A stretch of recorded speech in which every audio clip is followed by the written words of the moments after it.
Good evening, everyone, and welcome to the Bryon Crombie Radio Hour on Saga 960. I want to introduce you to a very impressive parliamentarian, business person, someone who's got a really interesting view on Canadian politics, and an interesting view because he is a special representative, a special advisor to the Business Council of Mongolia and a consul general for the Union Republic of Myanmar. So an interesting person in regards to Asia as well. I want to introduce you to the Honorable Bryon Wilfert.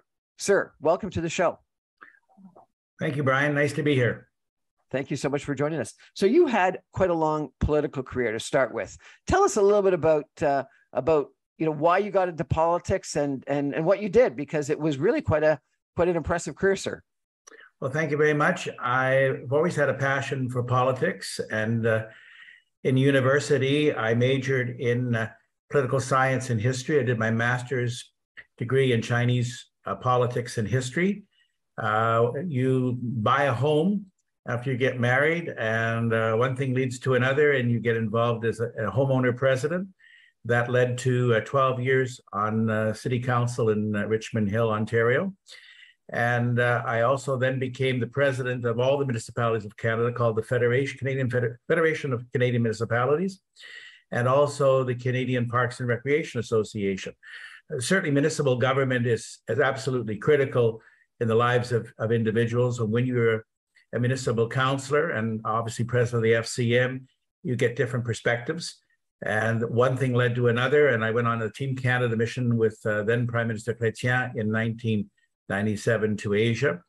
And that led me to run for the Liberal Party in that general election of 1997. And I served as a member of Parliament for 14 years. And I can tell you, 26 years in elected office, every day was both interesting. 26 years of elected office, pretty impressive. Yes. Well, it was certainly interesting. It was challenging. You learn a lot. I was there in what I would call, Brian, the golden age in Parliament, which was under Mr. Chrétien, Mr. Martin, Mr. Dion, and I also served with Mr. Ignatieff. For me, politics is not only an opportunity for people to give back to communities. But unfortunately, these days, with the rise of social media, politics has dramatically changed. And therefore, so has the nature of not only the political arena, but the type of politicians we're getting today. Everything seems to be much more filtered. And that I find rather unfortunate. But in my time in politics, I was able to become Junior Minister of Environment. I was both the National Defense critic, or they call Shadow Minister today. That led me to Afghanistan on 3 occasions, which was a whole show in itself, believe me. And then Foreign Affairs critic as well. And I spent a lot of time in Asia, where I took on various roles and responsibilities. But Asia has always been my passion. And I am pleased that the government has finally rolled out an Indo-Pacific strategy. A little late, but it's out. But Asia has always been, for me, the focus, and it should be the focus for Canada, because we border 3 oceans, and sometimes we forget the importance of the Asia-Pacific region to this country. You were in municipal politics for 14 years, I think, and then federal politics. Municipal politics isn't thought of as partisan. Federal politics is excessively partisan. Tell me about the differences. Well, I think one of the most important things, and I think what makes a member of either the provincial legislature or the parliament better as a representative, is that at municipal level, there's much more consensus politics. I think that's really the key. When you're on a council, you are acting in the name of the corporation, but you can only do that with the support of the majority on council. So let's say there's 9 members. You may have a terrific idea, or you may not. And what happens is the majority of council has to decide whether or not they support it. If they do, then it becomes law, or the motion goes forward, depending on what it is. So I think consensus building means that you have to do sometimes horse trading. You have to sometimes put water in the wine, which I think is often important, which we don't necessarily see in federal or provincial politics. They're very intransigent. They have a position, they don't want to move from it. Municipally, you need to do that. And you're much closer to the people in terms of who you're serving on a daily basis. So if there's an issue that comes up, it automatically people are going to respond and say, well, in this neighborhood, we have this problem right now. What can be done? So it's a much more engaging order of government. I got to ask you, unfortunately, it's the least interest to most people, unfortunately.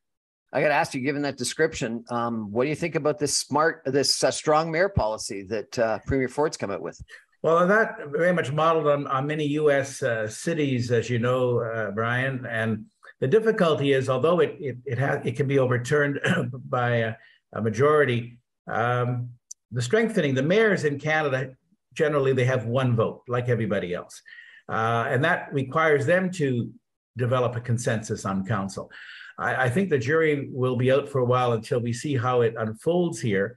But anything which gives more control to one individual over another on a council, obviously is going to be of some concern.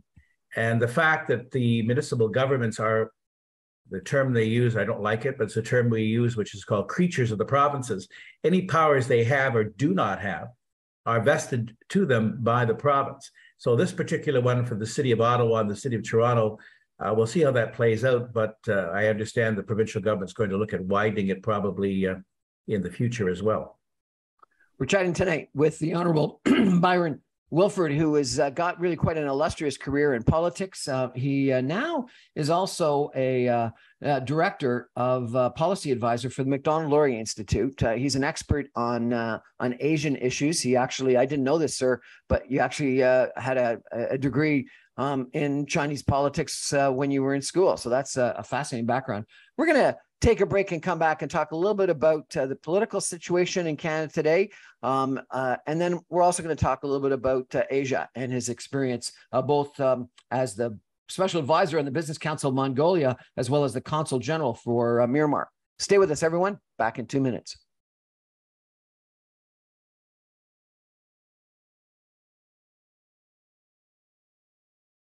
Welcome back, everyone, to the Bryon Crombie Radio Hour on Saga 960. Tonight, we're going to be talking a little bit about politics in Canada. We're going to be talking about what's going on in Asia with our new Indo-Pacific strategy in Canada. And we're going to be talking about the illustrious political career with our guest, the Honorable Bryon Wilfert. He's been in a municipal political situation for 12 years and then in federal politics for 14 years. He's been president of the Federation of Canadian Municipalities. And he's currently, this is wild. I just got to tell you, this is really interesting. You're the special advisor for Mongolia and you're consul general for Myanmar. You know, those are kind of interesting positions to have, sir. But I got to ask you, you're a policy advisor for the Macdonald-Laurier Institute. And the Macdonald-Laurier Institute, I think, is thought of as sort of nonpartisan in the middle of the political spectrum. So I got to ask you, do we have too much extremism in Canada today? Is there a need for something that's sort of in the middle, like the Macdonald-Laurier Institute? Why are you putting your efforts into the Macdonald-Laurier Institute rather than like the Liberal Party, of which you were a member of for such a long time? That's an excellent question. I would have to say, first of all, that I don't belong to a party anymore. And part of that is that I do believe that most Canadians vote in the center. And unfortunately, we've seen a drift both to the right and to the left in Canada in recent years. Moderation tends to be the keystone for Canadians, for Canadian politics. And I think that the Macdonald-Laurier Institute, particularly its role, is to do critical analysis on both domestic and international issues. The fact is that the drift both to the right and to the left, this polarization, may account in large measure why a lot of Canadians have become more distant or apathetic towards federal politics in many ways. We just saw the recent by-election in Mississauga, although we know that by-elections don't attract a lot of people, but when you get 15% of the people out, that to me is a note of concern. The move to right and left, I think, is simply because part of it is social media, part of it is because the nature of the political beast these days is somewhat influenced by events going on in the United States. And the reality is that Certainly when I was in Parliament, in order to sell Pepsi, you didn't have to attack Coke. But this, unfortunately, seems to be the trend. And politicians that are elected these days become far more partisan. There is a life after politics. And a lot of people forget that. And when you burn a lot of bridges when you're in the political arena, it doesn't help you later on. I don't think people want to hear this kind of right, left, or attacks. What they want is consensus. We talked about that a little earlier in municipal politics. People want you to work together. But the nature of the structure of Parliament is actually very adversarial. If you think about the two sword lengths, if we will, between the opposition and the government benches, the whole nature of question period, which is more theatrics than it is content. That type of thing leads often to cynicism, and it leads often to more partisanship. Let's come back to this by-election, because I think it's kind of interesting. If Pierre Poilievre is going to win a majority government, Mississauga Lakeshore is probably the most right-wing conservative riding in all of Peel, other than maybe Caledon, and I guess most certainly other than Caledon. But in the most right wing in Mississauga and in Brampton, and if they can't do well, if the Conservatives can't do well in Mississauga Lakeshore, and they got trounced in Mississauga Lakeshore in the by-election, and you're quite right, turnout was a dismal 15%. But if they can't win Mississauga Lakeshore, they got no hope of winning a majority government. I talked to a couple of people that were out canvassing, and they said that they were shocked by the hatred of Pierre Poilievre in some areas, and the dislike of Prime Minister Justin Trudeau in other areas, and that people weren't positive about either. But there was a lot of, and they said it was interesting, it was dislike of Trudeau. It wasn't hatred, it was dislike of Trudeau. But in some camps, it was hatred of Pierre Poilievre and some of the positions he's taken. And it seemed to me that that's the most, I was campaigning in one election where people were very negative about Dalton McGuinty back maybe almost a decade ago. But I haven't seen that visceral dislike for a politician, very much in my life. It is, and I know both gentlemen well. In fact, I worked with both of them when I was in Parliament. I was in opposition actually with Trudeau, and Pierre Poilievre I know reasonably well. I think Mississauga, you're right. It should have had the seats for an opportunity for the Conservatives, but I guess a couple of factors there. One obviously is that Sousa is a well-known commodity, and sometimes I do believe very strongly, unlike what some commentators may say, I think that local matters. If you have a candidate that's well-known, and of course, having been there, Charles had been there for a number of years as a member of the provincial legislature, I think that helped. I think the other factor that I noticed was that the Conservatives ran a candidate who was very big on law and order issues, which you would think would be a natural. Except what is the number one issue that seems to be seized by Canadians these days? Inflation. They're concerned about grocery pricing. I mean, all politics comes down to what's at the kitchen table, whether it's your rent, whether it's your mortgage, whether it's sending your kids to school, food prices, etc. When you run respectfully, if you run on the wrong issue, that doesn't help. And if you have a candidate who's extremely well known in the riding, that doesn't help the opposition candidates. So I think in those two factors certainly led to that. And I think, again, the third factor was, and correct me if I'm wrong, Bryon, because you're closer to it than I am, the Conservatives basically, certainly Mr. Poilievre, stayed away from the riding. There wasn't the kind of engagement that you would normally see by leaders. And I know Liberal MPs had gone to that riding. I know there were some Conservatives, but at the end, there wasn't the presence. And so if they can't win that riding, generally, yes, that would be true. But I think those other factors played a role in the victory of Charles Sousa. Yeah, no, I agree. And we heard a lot about this in the U.S. midterms. Candidates matter. And I do think that the choice of Charles Sousa was a very good choice by the Liberals. And the Conservative candidate wasn't known. And then it was interesting that some Conservative commentators have criticized that the Liberals had scare tactics in regards to guns and gun controls. But when you run a law and order candidate, as you mentioned, you got to, address that issue. And that issue came up more than it would have normally if you hadn't had a former police person run. Mm-hmm. But I think, and it's interesting given your comment about partisanship and that you're now involved with the Macdonald-Laurier Institute. I haven't seen as much visceral hatred for people and dislike for people. And not that they liked the alternative that much. It was not that they liked Trudeau or liked Poilievre. It's that they disliked and hated the alternative. Yes. And it was that they talked about issues in regards to, on one side, just inflation, on the other side, cryptocurrency and support of truck convoy occupiers, et cetera. So that some of the positions that people that these leaders have taken has caused a partisanship that I think, in my experience, is extreme. You're absolutely right. And it's sad commentary that people have, how do they get these opinions? Well, they're formulated either through social media, through mainstream media, they get an impression.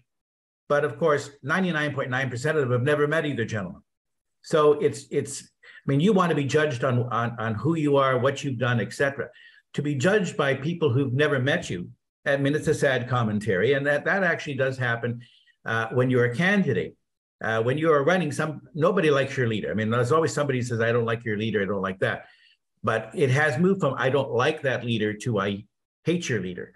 That, to me, is a very disturbing trend. And we've seen that in terms of the rise of violence, both in the United States and even in Canada, where we've seen rocks and that thrown and people using foul language against individuals who I can disagree with you, but I can respect your opinion. And that we've moved away from that. And that, to me, is troubling.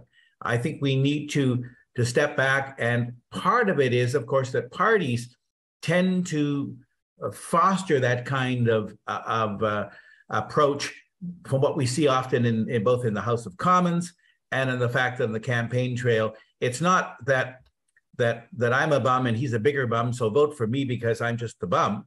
It's, I now have taken the position that person is dangerous and you don't want that and all the negatives about that person, but they don't necessarily talk a lot about what they are or what they're going to do. And I think that's where we've shifted. It's shifted a lot since, I was first elected municipally in 1985. So you can imagine through 1985 to 2011, when I left the political arena, how things have changed dramatically. And unfortunately, I would have to say that I wouldn't recommend it to too many people these days, simply because of the strain that it has on people. In politics, I've always said it's better to have a thick skin and a thick head, but too many have it the other way around. And that often is what happens. And people just, oh my, I've been attacked. I want to write the local paper and respond. Never do that.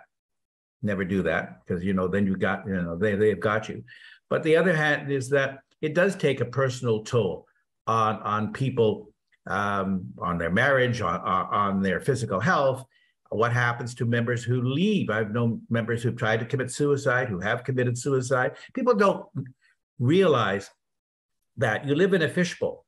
Even 11 years later, I will go into my local mall or Loblaws or whatever, and people still want to talk politics, and I'm quite happy to talk to them. But they recognize you. But that's after such a long time in the political arena. Well, you've been out of politics for over a decade. So but it's that exposure, and of course, people, and maybe the only time they get to talk to you. And so, you have to stop and listen. I still do that just because I know they have things on their mind. So you were a Liberal member of Parliament for 14 years. Yes. And you say you're not a member of the Liberal Party today. You're now supporting this Macdonald-Laurier Institute, which is, I think we both agreed, is sort of in the center of the political spectrum, not necessarily liberal or conservative. And we've talked about, Liberal Party and versus the Conservative Party in the by-election. But in the last federal election, the Conservatives actually won the popular vote. And the only reason why Justin Trudeau is our prime minister today is because he has this agreement with the NDP for support. So if Justin Trudeau gave you a call and said, Bryon, what do you think I need to do? What would you tell him? Well, I've been described as a blue liberal. So I'm much more of a fiscal conservative. One of my roles, one of the great roles that I played was I was parliamentary secretary to then Finance Minister Paul Martin, and then to John Manley. And as you well know, Bryon, in 1993, we had a $42.5 billion deficit. And we were the first G7. Not only did we eliminate the deficit, we started to pay down the debt. We can't live beyond our means, nor can the average citizen. What I would be concerned about today is that we need to really focus. What is the national strategy or the national policy that would really get Canadians excited? Well, in 1993, it was, we have to get rid of the deficit. Here's why. Chrétien got people behind it, and we had that support. We were able to move forward. So Johnny MacDonald, the railway, I mean, that was a national vision. We need a vision. Maybe the vision today is, the big issue right now is healthcare. And what's the issue with healthcare? Of course, not only is it money, from the provinces are saying, but it's accountability. And in 2005, Prime Minister Martin was able to get an agreement with the provinces on healthcare, the biggest influx of dollars in many, many decades, but it had accountability. 5 areas where the provinces had to be able to say, yes, we're improving, say, hip replacement as an example. Well, you need accountability. Just for the provinces to say we just want money without accountability is ludicrous. I mean, I can cite you examples of monies that were transferred that wound up for bedpans and mattresses and you name it. We need accountability. And maybe the national vision should be, if we say that we are proud as Canadians to have a healthcare system, we need to have one that actually not only works, but attracts people to the healthcare sector. And in order to do that, it's time to put partisan politics aside. It's time for the Prime Minister and the Premier to sit down earnestly and say, without preconditions, okay, if we were to design a healthcare system today that didn't exist and we wanted to design a new one, what would we put into it and how would we fund it? And one of the things that we often lack is the very people who should be at the table aren't there, which are the professionals, the doctors, the nurses, the support staff. You cannot design a system at 35,000 feet. You need to have people around the table, and you need to earnestly say, okay, this is what we need to be doing. Because as a federal member of parliament, you're not responsible for emergency rooms, but you'll get calls on that. And the difficulty is that if you simply give money away and it's no accountability, people will continue to ask for more. So I think we need to look at some kind of vision. Maybe another vision might be to, I don't know, let's double track the Trans-Canada Highway as an example. If the government of Canada said they were going to do that, the provinces said, yes, we will, but we are going to design it our way. British Columbia, in theory, and I'm being facetious, but British Columbia could make it out of asphalt, and Alberta out of wood, and Saskatchewan out of sand. In other words, you'd still have a national highway. National vision. That's what you think we need, whether it's in healthcare. The standard isn't there. I believe in a national vision. Okay, let me change the tables on you. Yeah. The last Conservative leader, Erin O'Toole, ran to the right and then tried to pivot to the center. Lots of people are saying Pierre Poilievre did the same thing to start with. He ran to the right, got a lot of truck convoy people to support him, and that some people are thinking he should pivot to the center. Macdonald-Laurier Institute is clearly in the center. You're in the center, so you call yourself a blue liberal. Can Pierre Poilievre and should Pierre Poilievre pivot to the center? I think that if he wants to attract the votes that he needs outside of Western Canada, that if you look at the demographics and if you look at the issues that in large metropolitan areas in Eastern Canada, such as Montreal, the GTA, et cetera, he's going to have to, without abandoning your principles. I mean, one of the things in politics is that too many people abandon their principles, but you have to have a core set of values. But at the same time, you have to be prepared to say, all right, we need to broaden. And what do we need to do? It may be how the message is given. It may be, I mean, too many politicians tell you one thing and do another. And I think that's another reason why people are fed up.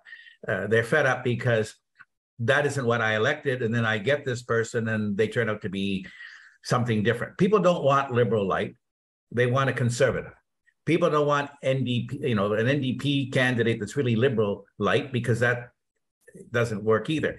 So I think that he needs to really focus on, at the moment anyways, and I think it's still the key issue, is the economy. It's always the economy and how this is impacting people. And often I think too many people are making policy decisions without really looking at what the impact is on individuals locally. And I think that's continuing to be the problem. For him, if you have a good economic message, I think it will sell. And whether you're liberal or whether you're conservative, whatever the message is, but just throwing money at people or finding out, what people get mad at is when they hear that the federal government has given $30-odd billion away to people who are dead or people who shouldn't have it, and you're a small business owner, have a small family, and you're paying your taxes, and you see other people are getting money they shouldn't, or corporations aren't paying their fair share. Those are messages which get people angry. And that, unfortunately, Bryon, then leads to the kind of anger that you talked and I have talked about earlier, which sometimes can translate from words into physical violence, which, again, is totally unacceptable. We're chatting tonight with the Honorable Bryon Wilfert. He's spent 12 years in municipal politics, 14 years in federal politics. We've had an interesting discussion about what's going on in the political scene today in Canada. We're going to take a break and come back, and we're going to talk about a different topic, about the Canadian relationship with China and Asia, and new Indo-China, Indo-Pacific policy that the government has put forward, and the interesting connection that Bryon Wilfert has with Mongolia and Myanmar. Fascinating connection. We're going to take a break. Back in 2 minutes. Stay with us, everybody.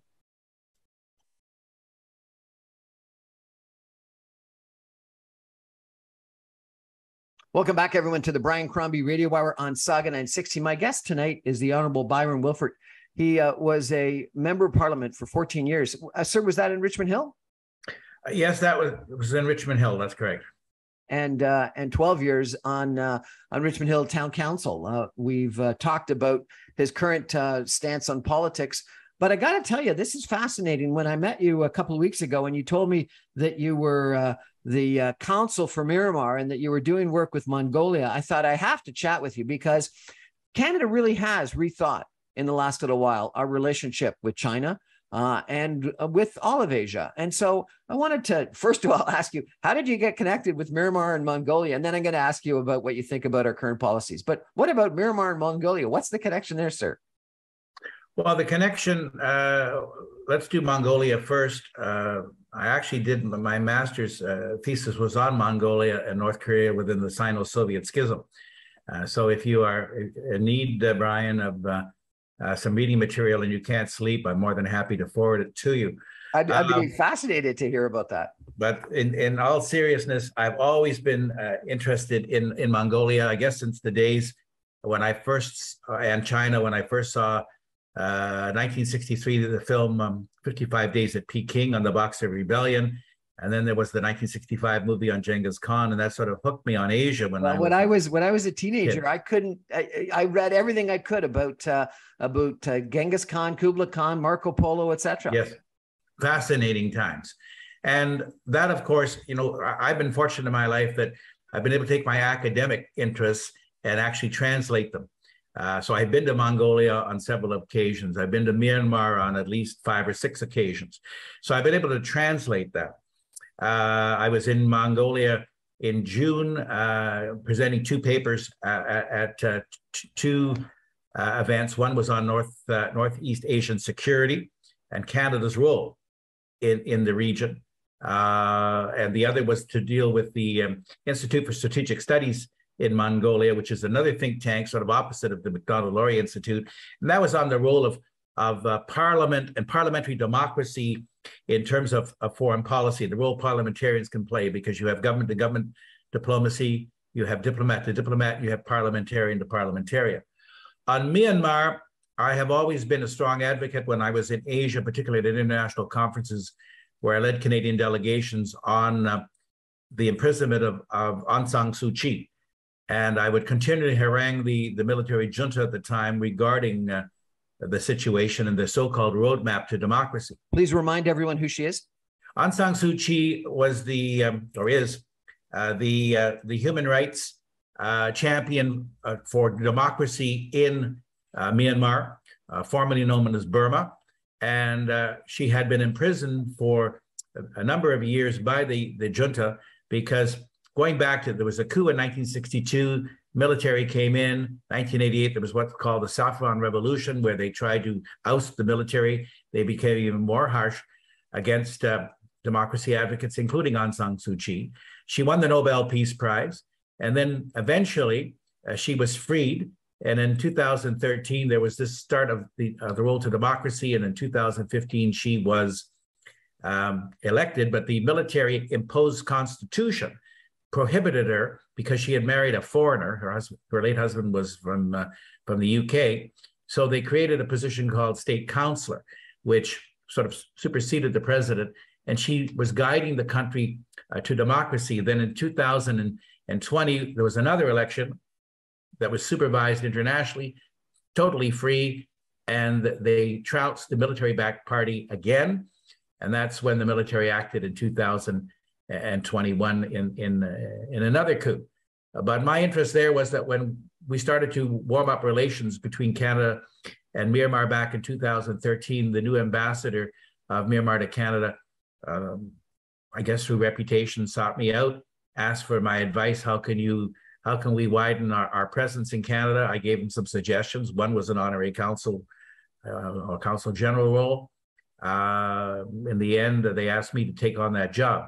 I have always represented Aung San Suu Kyi, and since the military coup, I still advocate that I am the consul general for Aung San Suu Kyi. I've done this for 9 years. I will be leaving that position early next year. I'm taking up a new consul general role, which, although it's been approved by the government in question, we have to go through the routine of the Canadian government's approval. So I can't announce that yet.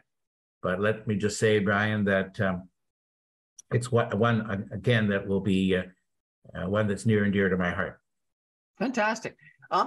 My sense, sir, is that in the last decade or so, we've had an attitude toward China that's been, we're just desperate for the trade relationship and the economic benefits.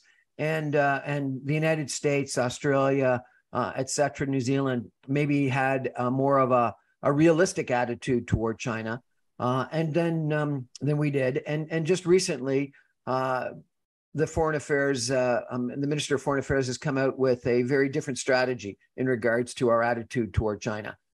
What do you think about our current strategy and our past strategy, and are we on the right road? Well, I think the past strategy certainly was centered on trade. There's no question about that. And we have to be honest that there are many countries in the world that we do not necessarily agree with, but we engage with. I'm a strong advocate for engagement rather than isolation. I don't care what country it is, you have to engage them. How you engage them, obviously, is really important. But it was focused on trade, and we tended to either ignore or simply turn away from some of the human rights and other issues in these countries. And obviously, no country is perfect, not even our own. And obviously, you risk retaliation by that country if you become too vocal. But I can tell you, for example, I was with Prime Minister Martin when he met Jiang Zemin in China in 2005, and there's no question that he raised these issues behind closed doors. But the problem is we don't have enough Asian experts or people who really understand that part of the world in government. I'm not talking about the bureaucracy, I'm talking about policymakers themselves. And therefore, you cannot stand up in front of a microphone in front of the cameras and denounce some of these governments and expect to get any traction. You have to do it behind closed doors, which is why some people say, oh, you didn't raise it. Well, how do you know? I mean, people said to me, Brian, why didn't you raise these issues? And you say, well, I have raised these issues. However, it's how you raise them and where you raise them. So the decision now to focus more on China a little more realistically or a little more pragmatically is important. Back in 1970, we took note of the claim by mainland China to Taiwan, but taking note doesn't mean acceptance. We simply noted that's what they claim. Keep in mind that the Chinese Communist Party has never controlled the island of Taiwan, and that obviously, when it was ceded back to China after the Second World War from Japan, the Kuomintang, the party of Chiang Kai-shek, fled in 1949 to that island and ruled it right up until early 90s. The situation is that we need to engage. Yes, it's a major power in the world, but Canada believes in multilateralism, and I think we need to do more of that in concert with our allies. You mentioned Australia, Japan, South Korea, et cetera. We need to be more coordinated, which is why this policy that's come out, the Indo-Pacific strategy, is important. But we have to take note that when we are dealing with China, that we have to be able to clearly say, well, these are our red lines. These are things that we do not agree with. And we know how they can retaliate. We saw that obviously in the Huawei situation, which now, of course, has totally been dropped. Sadly, that is the kind of thing where we need to advance not only our trade opportunities in Asia itself. And I think one of the things, and I credit the Canadian government with, is joining the CTPPP, which includes 10 other countries, including Singapore, Chile, and others, and Japan. Although we almost missed the boat on that one. That was really important as a major trade area. But at the end of the day, the Chinese government, as all governments, act in their own national interests.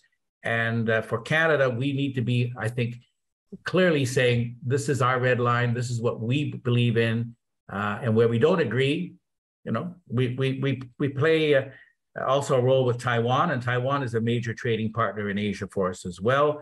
But we cannot be told by other governments that, say, members of parliament, as they were this fall, you cannot go to Taiwan. I've been to Taiwan 11 times. I tell you that every time I would go, the Chinese embassy would complain. Did I stop going? No. And then finally they said, why don't you come to mainland China? Which of course I did. And I had the same kind of conversations, frank, behind closed doors. But I think too many times, the two focuses that the government has tended to have recently, of course, is the United States, which is understandable, and obviously Europe, and of course, particularly the Ukraine. So let me ask you a couple of questions. If China attacks Taiwan, invades Taiwan, blockades Taiwan, what should Canada do? Again, Canada, in concert with our allies, and particularly in this case, there is a defense treaty between the United States and Taiwan. I think we have to lend our support in whatever manner we can do that. Remember, Taiwan is one of the few working democracies in the region. And isn't it ironic for 23 million people who are on the island of Taiwan that sometimes we don't give them the kind of support they should? Have we given them the support, for example, to even be an observer at the World Health Organization or organizations internationally where they have a lot to do? They did quite well for a lot of the period with regard to COVID. They model much of their healthcare system on the Ontario healthcare system, education, colleges, etc. So we have a working democracy there. And I think we need to work in concert, whether that means militarily, whether that is economic, whatever, if there was a response from mainland China. Although at this point, I would say the capabilities of the mainland are at least 5 years away. But I think that the Chinese government is also looking very carefully at what's going on in the Ukraine with Russia, given the fact that invading an island, particularly one as well fortified as Taiwan, will not be easy. And they obviously are still trying to develop their capabilities across the Taiwan Straits. Is there a genocide going on against a Muslim minority in China today? I think there's no question the documentation that has been before the United Nations indicates that there is. And that is something that needs to be, again, called out. And there are genocides, unfortunately, or those that border on that in various countries around the world. But one of the things that we and others are not always consistent on is that we don't apply the same standard across the board. And that is unfortunate. For example, I'll just give you a quick example.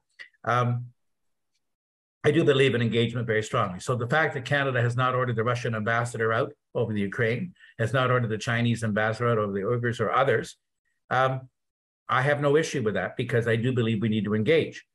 Myanmar, the ambassador, who's by the way, a career diplomat appointed by Aung San Suu Kyi, didn't get to present his credentials because of the Governor General situation at the end of 2020. He's still the ambassador designate. Why? Because the Canadian government has not allowed him to present his credentials to be a full-fledged ambassador to engage here. And that is over the Rohingya crisis, which is a long-standing issue. But the fact is, we're applying different standards with Myanmar than we are with China or with Russia. And to me, if we want to really fully engage, then we need to accept him as the representative. Doesn't mean we have to agree with people. We need to be able to talk to people. A couple of weeks ago, the head of North Korea took his teenage daughter to a intercontinental ballistic missile launch. Seemed a little bit kind of strange thing to do with a teenage daughter. What should we do with North Korea? Technically, we our ambassador in Korea has direct access. In fact, in 2000, I think it was 2003, I was going to go to North Korea. That was the week that they declared their nuclear ambitions, and of course, that ended that. At one time, they were actually going to build an embassy in Ottawa. I think we need to continue on a multilateral basis to support the six power talks on nuclearized North Korea issue. The problem is, though, realistically, I mean, if we're really honest, North Korea has no intention and will not give up its nuclear weapons voluntarily. That's a non-starter. The Chinese do not want a nuclearized Korean peninsula, and they've been swinging both ways on this particular issue, particularly on sanctions. But the reality is we still need to engage with the North Koreans. We still need to call them out, particularly on horrendous human rights violations in that country. But to simply isolate them is not effective. And we do have representations now through third parties. But for me, I think it's important that we continue, not Canada alone, but on a multilateral basis, support our friends in the region, particularly the South Koreans and the Japanese. We're chatting tonight with the Honorable Bryon Wilfert about his political career, about politics in Canada today, and about our Asia-Pacific strategy. We're going to take a final break and come back with some concluding comments in just 2 minutes. Stay with us, everybody.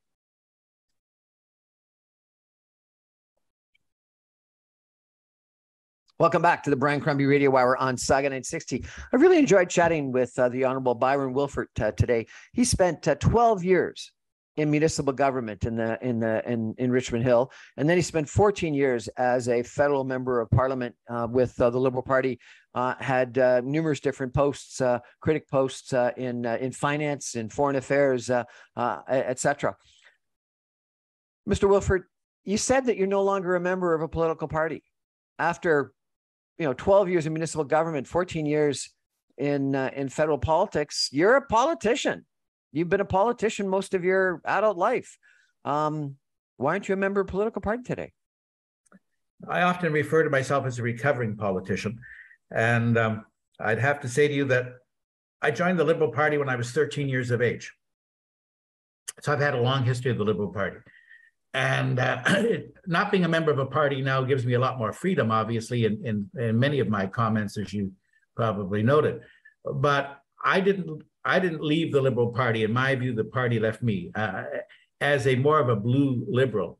The party that I see today is different than the party that I was a member of all those years, in particular under Mr. Chrétien, Mr. Martin, Mr. Dion, etc. So parties evolve and people evolve. For practical reasons, it's good that I'm not in many ways. And then the other is political parties change, and for good or for bad. But for me, I did not see myself reflected in that party. I have no desire to join any other party. I won't be joining any other party. It's just for me, also when I'm doing consulting work, It's also nice to be able to, if people ask you, no, I don't. I have liberal values, particularly, on social issues, more conservative on financial issues or economic issues. But I think there's also a trend, Bryan, in this country for people who are less likely to join political parties, other than when there's nominations. And that's a whole different issue where I think you should be a member of a political party for a year before you can vote in a nominating, because we have too many instant conservatives, too many instant liberals, and you never see half of them or more than half of them in the future. So for me, they're simply a vehicle. That doesn't mean that you're not going to be political, but it's only a vehicle to express issues or policy development. I have to tell you, sir, that I have interviewed and met numerous different people that have said that the Liberal Party left them or the Conservative Party left them. Yes. And I think there's red Tories and blue Liberals that are homeless today. And I think that's a shame. Well, maybe that's going back to your comment earlier regarding the middle ground. There are people who, of course, have talked about the formation of a centrist party made up of progressive conservatives and blue liberals, etc. Do I think that that's feasible? I think that the chances of that happening or being successful are slim to remote at the moment. We have seen the emergence of other parties. The Maxime Bernier's People's Party, as an example, has a certain following, but it's, again, small. We've seen what's happened with the Green Party. At the end of the day, both the major parties in this country seem to have a lock, and it takes a lot of effort and a lot of energy and time and money to put these things together. And in order to do that, I would suggest to you that it would be an undertaking that certainly will take decades, if in fact we were to go that way. Oh, well, Macron did it in France, but who knows? Anyway, yes. The Honorable Bryon Wilfert, thank you so much for chatting with us today. Really appreciate it. And sir, thank you for your service to Canada. Really appreciate it. It's been an honor chatting with you tonight.